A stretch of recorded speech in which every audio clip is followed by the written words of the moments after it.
Avec ce vidéo du chapitre 35 de mes notes de cours, on débute l'étude de la deuxième partie du chapitre 35, la partie correspondant à la section 3.2 de Séguin.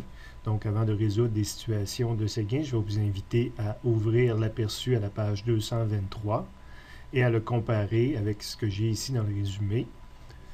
La partie correspondante débute à la deuxième page du résumé du chapitre 35, en sautant la partie d'en haut. Quand on commence à parler de résistivité, donc je redonne la définition de la résistivité ici, qui est une caractéristique d'un matériau conducteur qui mesure l'opposition qu'a ce matériau conducteur-là à laisser passer le courant. C'est l'inverse de la conductivité. Donc, dans un premier temps, j'aurais peut-être dû présenter en premier cette formule-ci en bas, qui est la relation entre la résistance en ohms telle qu'on la connaît et la résistivité d'un fil électrique. Donc, si on connaît la résistivité d'un fil électrique fois la longueur divisée par la section du fil, on peut connaître ce fil-là, quelle est sa résistance en ohms. Évidemment, exemple, un fil conducteur tel que le cuivre a une résistivité extrêmement basse, donc une résistance extrêmement basse par conséquent, et il laisse passer facilement le courant électrique. Donc, on néglige souvent la résistance d'un fil conducteur comme le cuivre.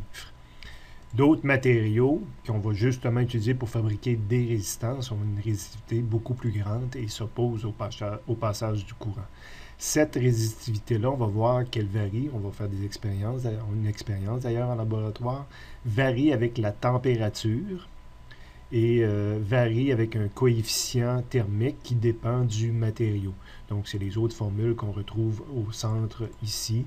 Donc, on peut calculer une variation de cette résistivité-là en fonction soit de la température ou soit du matériau. La formule qui est en haut ici, c'est une relation entre la résistivité et un paramètre qu'on n'a pas nécessairement encore vu, le champ électrique, puis une autre façon de mesurer le courant électrique. Donc, c'est des notions avancées que je n'utilise que très rarement avec des étudiants en physique. Je termine en rappelant que la résistivité électrique se mesure en ohms fois des mètres. Donc, en ayant des ohms fois des mètres, en multipliant par une longueur qui est en mètres, ça me fait ohm mètre carré, divisé par la section du fil qui est en mètre carré, je retombe sur les ohms, la résistance de base.